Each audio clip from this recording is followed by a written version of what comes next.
I am Ruth Call, and it all started with my friend group every morning.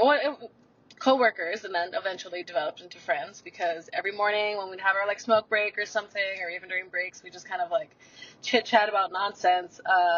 And then it would get into the deeper things, and even myself, I started noticing that I would start feeling better about some like struggles or things that were going on that week or month. And it was just about because I talked about it out loud.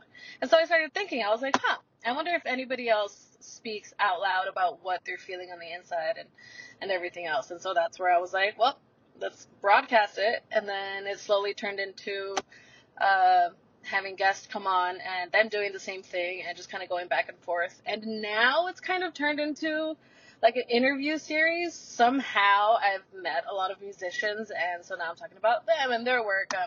But it still always goes back to the root of what they're feeling, how they handle their emotions, how they handle any struggles they have, or anything that they're excited about.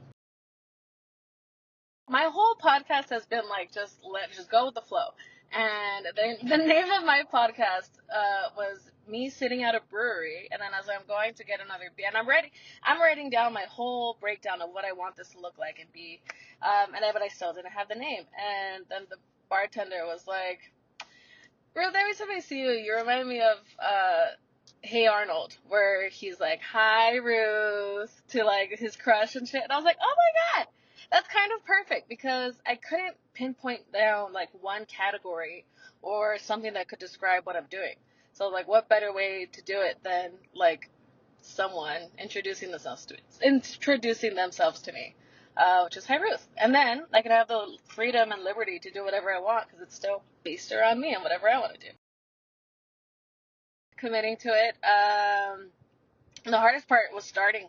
It was, first it just was Googling you guys and finding you guys. And then just kind of taking it a step further, scheduling the tour of the studio. And then I got scared, and if it wasn't for you guys like emailing me, being like, hey, are you still interested, I probably would have like ignored it and pushed it to the back of my mind and be like, and not do it. But yeah, the starting was the hardest part. I guess another thing would be try not to feel too much pressure to get the most out of an hour. Because I like writing up my questions for people sometimes is difficult, because I'm like, do I want to ask about their life or ask about their projects? Can I fit all of it in one? And then navigating if you want to continue finishing the questions or keep going through the tangent that we're on, because it's going naturally and it's great, and maybe we're not going to talk about what we wanted to, but it's fine.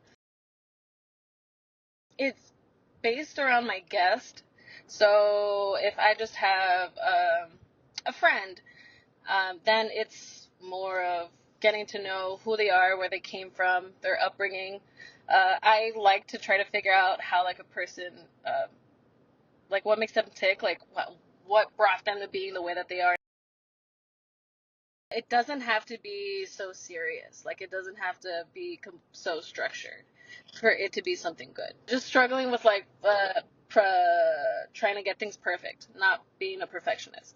So I think like that's what kept me from starting, was in my mind I was like, I gotta have this. If I don't have that, I can't do this. And it's just like, no, sometimes just do it, and then something good can come out after. But if you plan to have something good, the shit is never gonna go your way. That's another thing. Even if you plan something out, you have to prepare for things to completely go south and go with the flow.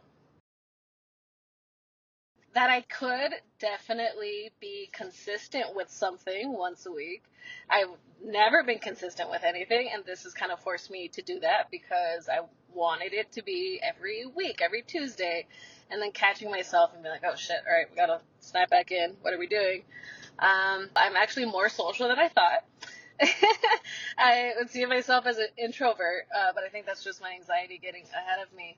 But I've learned that I could be calm in very new environments and situations with people, and still like have control over what I'm saying. I'd be more prepared before every episode. I feel like I'm always just throwing myself into it, and especially in the first one. I wish I would have had more of a structure in the first episode. That one I definitely just like, I had some things that I wanted to touch base on and talk about, but for the most part, I just was like, let it be. So, yeah, kind of going into it with more intent. It's been a lot of positive feedback, mostly from like family, friends, and then the friends of the guests that I have on. They're the ones that are. It's really, and right now it's only on Instagram and YouTube because I've been procrastinating on putting it everywhere else. And also that takes a lot of time. I'm really bad at engaging.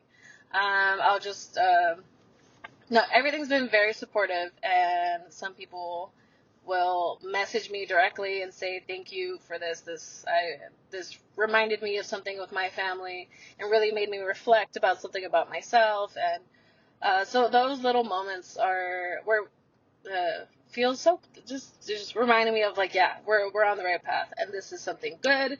This is something that I've been wanting to do, and slowly doing it through those episodes. Engaging input like that takes, I would do it during work, and then I'd be that like asshole in the corner that's just on their phone for like throughout the whole day because I'm like making clips and trying to respond and trying to plan things, so it's like trying to fit it in wherever I can in my everyday life, which is usually like, I don't know, a couple hours, and then scheduling the podcast doesn't really take long either, unless I can't find a guest. Then I have to like figure out what kind of theme or thing I want to do. Ah, nothing. Ex-boyfriends have found me, and they're like, "Oh wow, you have a podcast now?" And I'm just like, no, we're to decline. We're not accepting this message. That's the weirdest. Absolutely not. Yeah, no, that's everything else has been fine so far. And then there was one person who either didn't like one of my guests, and it was a random YouTube comment saying "couple of dummies," and I was like, "Oh, thank you for watching." That was it. So, I'm prepared for this. I mean, shit, I guess, like, only because I've been seeing it on the news, but Mr. Beast, because he has a bunch of money, does literally whatever he wants.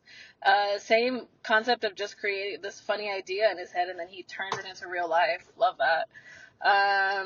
Yeah, I want to collaborate with him, because I want to ask him, too. I was like, does this all make you happy? Like, I want to pick into the brain of, like, the actual person that he is. I'd love to collab with, like, bigger people, and then asking them like more humanizing questions so people can kind of relate to them in an average person level, if that makes sense. I would tell them to trust their gut feeling, and it sounds so corny, but like believe in the idea, believe in yourself, and believe that what you want, somebody else is going to want that too. Like I believe in collectives, so there is a group of people that are like me that are gonna, if you build it, they will come. So if you build something that you want, I think you'll find your community. And if you feel like you need to find a community, that's a good way to start. I feel so good about it. And a lot of people have told me the same, that my interviews have been getting better and better. And I think I've been getting better too at, getting better at listening for sure. For the beginning, I felt like I was trying too much to get my questions answered, or, also my ADHD, I was getting distracted and zoning out and trying to listen. But now I definitely feel like I've become a better listener, a better interviewer, and even the way that I ask questions has improved. And I just want to keep doing this. I'm happy with how my guests feel coming out of it, and them being able to share their life and their story with their loved ones and their people, whoever cares to listen. So I just kind of want to keep doing more of that. That's my biggest fear, and I would say is probably the hardest thing, is like you feel it, you know it's coming because you're blank before they're done talking, and you're still blank, and then they finish talking, and you're like, but, you're like, I already asked you this, I already asked you that,